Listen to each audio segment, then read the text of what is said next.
pembicaraan mengenai tayammum. Kalau sebelum ini adalah merupakan fardu atau berukun kepada tayammum yang ada 5. Hari ini adalah teruskan dengan sunnah daripada tayammum itu. Seperti mana yang lainnya semuanya ada yang namanya rukun, yang namanya syarat sah, yang namanya sunnah. Begitulah semua ini yang disusun oleh para ulama, khususnya fuqaha dalam kitab fiqh. Kita kena faham mereka ambil daripada mana ni. Semuanya daripada sumber Al-Quran dan sunnah, daripada nas. Jangan ada orang mengelirukan kita yang mengatakan fiqh itu dibuat oleh para ulama madhab. Tak, mereka itu mengistimbatkan, mengeluarkan hukum itu daripada Al-Quran dan daripada As-Sunnah. Dan mereka itu mendalam cara proses untuk nak mengeluarkan hukum itu. Bahkan di antara yang paling masyhur di dalam memberitahu kepada kita, mengajarkan kepada kita kaedah usul atau usul fiqh itu adalah Imam Syafi'i yang pertama sekali. Supaya kita tahu bagaimanakah di dalam mengistimbatkan hukum. Bukan bermakna kita tu belajar tu kita boleh istimbat hukum. Ini nak mencapai kepada tahap mujtahid ini tinggi dia punya syarat. Kenapa tinggi syarat dia? Ada orang mengatakan ulama tu sengaja nak menutup ruang orang untuk berijtihad. Nanti dulu. Hari ini oleh kerana terbuka sangat, siapa pun boleh berijtihad. Tengok Mamat mana nanti berijtihad pula dia dekat dalam internet tu. Dia pula jadi mufti, dia keluar fatwa, dia punya je yang betul. Nampak? Hari ni kalau ijtihad itu tidak ada ciri yang layak kepada seseorang untuk dia benar-benar layak berijtihad, semua orang akan berijtihad ikut dia.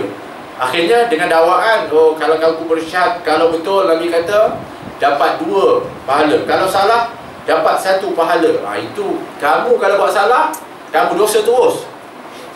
Sebab kamu bukan golongan orang yang layak untuk berijtihad. Kamu tinggalkan daripada ilmu yang benar, daripada para ulama sebagai rujukan, tiba-tiba kamu ijtihad, kamu salah. Bermakna kamu telah pun membelakangkan kebenaran, kamu berdosa. Maknanya apa? Kamu jahil. Jahil itu berdosa. Tapi kalau dia dah cukup syarat sebagai mujtahid, syaratnya tinggi, nak kena hafal Al-Quran, atau sekurang-kurangnya ayat-ayat yang berkaitan dengan hukum kena hafal. Dengan apa hafalannya? Dengan tafsir, dengan usulul Quran, dengan apa? Ulumul Quran. Maknanya detail betul, halus, betul-betul faham Al-Quran. Yang juga membantu kepadanya ilmu bahasa, nahwu, saraf, bayan, dan juga badi' dan sebagainya. Balaghah tinggi dia punya syarat.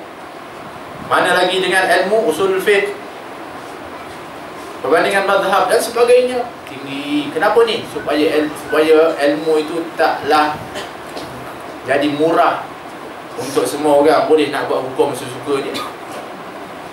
Itu yang dimaksudkan. Begitu juga hadis, kena hafal berapa sekurang-kurangnya ratusan ribu hadis yang berkaitan dengan hukum dan hakam, dan mengetahui tentang mustalahul hadis, sababul wurud hadis, macam-macam dia.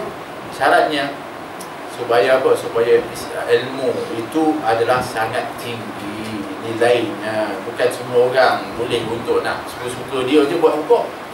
Yang itu dimaksudkan. Jadi inilah di antara rangkuman yang dibuat dalam kitab fiqh ni sebagai rangkuman. Kenapa? Untuk memudahkan kepada kita. Kalau kita ni baru nak pergi tengok, nak dalil Al-Quran, baru kita nak cari hukum dan sebagainya, tak siap dah Islam kita ni. Tak sempurna dah. Tak siap lagi, dah mati dah. Jadi dirangkumkan. Ada yang kecil kitabnya untuk memudahkan kita satu ayat selesai. Nanti nak besar sikit untuk kita kata apa, menambah lagi. Nantilah. Tapi ini nak belajar kitab besar terus. Belajar kitab tinggi-tinggi dah. Sampai akhirnya kerana dalam tu banyak perbahasan mengenai khilafiyah dan perbezaan pendapat, akhirnya confused dah. Mana satu yang betul ni? Sebab dia tak sampai kepada tahap itu lagi. Dia tak tahu yang mana wajib lagi, yang mana sunnah lagi, yang mana harus lagi, yang mana yang telah pun rukun, yang mana tak tahu lagi. Dah masuk kepada hal-hal yang menyatakan tentang perbezaan pendapat. Akhirnya jadi pening kan? Ini yang banyak berlaku kita. Kalau kita tak kena pada gayanya, orang-orang akhirnya hari ini banyaknya yang keliru. Yang akhirnya mereka ini daripada yang betul jadi tak betul pun ada. Dengan sebab itu. Jadi sunnah-sunnah tayammum itu, yang pertama ada at-tasmiyah, iaitu membaca Bismillahirrahmanirrahim. Kullu amalin dibalin la yubda'u bismillah fa huwa aqta, wa fi riwayah wa huwa al-abtar ay qalilun barakah. Setiap amalan baik yang tak dimulakan dengan Bismillahirrahmanirrahim, maka dianya akan terpotong ataupun dalam riwayat lain terputus, bermakna sedikit keberkatannya. Mana ada berkat, makan berkat, kita buat baik ada berkat, tapi berkatnya sikit. Tapi kalau ditambah keberkatannya dengan Bismillahirrahmanirrahim, maka bertambah keberkatannya. Kita semua nak mengharapkan penambahan keberkatan. Macam mana? Cara yang paling pertama sekali Bismillahirrahmanirrahim. Nak tayammum, mulakan Bismillah. Dia wuduk pun kan begitu, Bismillahirrahmanirrahim. Belum kita baca Bismillahirrahmanirrahim. Tapi kalau dalam tandas yang ada tandas yang buang air besar, tak boleh. Sebab apa tak boleh untuk baca dan sebut nama Allah dalam itu? Maka baca dalam hati kita. Wa taqdimul yumna, kemudian mendahulukan yang kanan. Bermakna kalau sekiranya disapu tangan yang sebelah kiri, sah tak sebelum kanan? Sah. Hatta wuduk pun begitu juga. Kita basuh sebelah kiri dulu baru kanan. Sah tak? Sah dari segi hukumnya. Tapi makruh. Kalau dia tinggalkan dan dia buat kanan dulu, dapat hukum, dapat sunnah, dapat pahala. Ya. Wa mas'a ala wajhihi, dan kemudian mengusap bahagian paling atas daripada wajahnya. Jadi bermakna apabila kita dah tepuk tanah itu, kita nak sapu daripada mana dulu? Mula daripada atas dulu. Oh, ke bawah. Bukan daripada bawah ke atas. Sah daripada bawah ke atas pun sah. Tapi sunnah adalah daripada atas ke bawah sapuannya. Lurut ke bawah. Wa tahfiful ghubar, dan juga menipiskan debu. Menipiskan maknanya kalau kita tutup tebal pula, kita disenangkan untuk kita lagakan tangan begini. Kenapa tak macam ni? Sebab ni akan jadi sentuh makruh, musta'mal. Maka kita buat begini, maka akan gugurlah ketika itu yang berat-berat dan sebagainya, supaya nipis saja cukup. Ya. Wal muwalah, dan berturut-turut. Bermakna kalau dah sapu muka, dah usap muka, kemudian setelah itu duduk sekejap, ambil masa dulu, tak apa, boleh, sah. Tapi sunnah, dah ambil muka, tepuk lagi untuk terus mengambilkan tangan, dapat sunnah. Ingat, faham, kena faham, sunnah ini pahala, pahala. Kita kena, sebab tu kita dah tinggalkan bahawa fiqh ini diajar daripada awal. Dulu dia ajar daripada awal, takrif dulu, takrif wajib apa, takrif sunnah apa, takrif harus apa, takrif makruh apa, takrif haram. Baru kita tahu nilai. Kita cakap sunnah, oh nilainya pahala. Ni sunnah je. Nampak? Tak besar, rasa tak besar. Sunnah je. Nampak tak? Dia jadi macam tu. Sebab kita tak tahu takrif itu dengan betul. Sunnah, iaitu apabila kamu kerjakan, dapat pahala. Apa dia tinggalkan, tiada dapat apa-apa. Tapi tak dapat pahala. Jadi kalau kita buat itu dapat pahala. Banyaknya rupanya di dalam satu amal kita itu, amalnya satu je, namanya satu, tayammum, namanya wuduk. Tapi dalam tu selain daripada rukun yang kita dapat ganjaran, kita dapat pahala sunnah banyak. Dalam solat saja disebutkan ada 500 sunnah, bahkan dikatakan 1000 sunnah. Cuma kesian para ulama dengan kita tak nak bagi tahu banyak-banyak. Kalau bagi tahu banyak, kita yang tak dapat nak buat. Dia pilih yang penting-penting. Bermakna kita boleh dapat pahala dalam solat itu. Berapa banyak ganjaran boleh dapat. Pahala. Lagi kalau berjamaah pula, Allah, gandaannya. Jadi ini yang kita kena tahu. Sebab tu kita belajar, kita nak memahami dan juga kita nak buat, dan kita nak tahu nilai. Akhirnya yang tadi sebutkan tadi, bertambah keyakinan kita. Akhirnya kita bersungguh dalam beramal. Kemudian wa tafriqul asabi' inda darbi wa naz'ul khatim, dan juga merenggangkan kita punya jari-jari ketika kita mana menepuk kepada tanah tersebut. Terenggangkan, bukan rapat begitu, renggangkan. Itu sunnah juga. Ya Allah. Kemudian mencabut cincin. Baik. Kalau kita tepuk begini ada cincin, kemudian sapu muka, sah. tapi tak dapat pahala sunnah. Tapi kalau kita buka, kita tepuk, kita sapu kepada muka kita, maka dapat pahala sunnah kerana mencabut cincin. Tapi untuk tepukan yang kedua, iaitu untuk kita nak usapan kedua, wajib. Kenapa? Sebab kalau kita tak buka ni, tak kena. Pertama, kerana dia tak kena, tak ada kaitan dengan wajah. Dia hanya digunakan untuk menyapu, tak apa. Tapi kalau untuk yang kena tempatnya, dia kena buka jam ke apa ke, dia kena buka. Mana jam bersama lah masuk dalam kategori kalau kita buka dapat sunnah pahala. Bukanlah. Wajibun naz'uhu fi darbi tsaniyah. Tapi wajib, ini disebutkan wajib untuk buka pada pukulan yang kedua. Pada tepukan yang kedua wajib. Sebab kalau tak buka, nanti dia tak kena daripada debu tersebut. Wa min sunanihi imrarul yadi 'ala al-'udwi. Dan di antara sunnah yang lain adalah menjalankan atau mengusapkan tangan di atas anggota tayammum. Kalau tidak, kadang-kadang tu terus. Tapi ini menjalankan.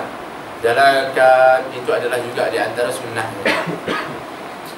Wa mas'ul 'adudi, dan juga mengusap lengan sampai ke atas. Ini juga disebutkan sebagai ghurral muhajjadin, iaitu melebihkan sedikit dari anggota wudu, kerana dia kalau wudu itu melebihkan. Begitu juga disunahkan juga di dalam halnya tayammum. Wa adamut tikrar, dan juga tak mengulangi. Tak kena kok, tak sempurna, buat lagi sekali. Tak salah, tapi dianya adalah tak dapat ganjaran sunnah. Sekali je cukup. Wal istiqbal, dan juga menghadap kiblat ketika mana bertayammum, sunnah. Wa syahadatani ba'dahu, dan juga mengucap 2 kalimah syahadah, bermakna iaitu doa setelah wudu. Sama, setelah jamu kita juga baca asyhadu an la ilaha illallah wa la syarika lah, wa asyhadu anna sayyidina Muhammadan abduhu wa rasuluh. Allahumma ja'alni minat tawwabin wa ja'alni minat mutatahhirin wa ja'alni min ibadikas salihin. Ini juga disunahkan setelah tayammum. Wa man lam yajid ma'an, tapi dia tambah di sini untuk sebagai satu peringatan kepada kita. Wa man lam yajid ma'an wa la turaban shalla al-fardha wahdahu wa 'ada bil ma'. Tapi barang siapa yang dia tak ada air, kalau tak ada air macam mana? Tayammum dengan apa? Debu, tanah. Tapi tak ada tanah juga. Kalau tak ada air, tiada tanah, macam mana nak buat? Shallal fardha wahdahu wa 'ada bil ma'. Maka hendaklah dia menunaikan solat fardu. Dengan apa?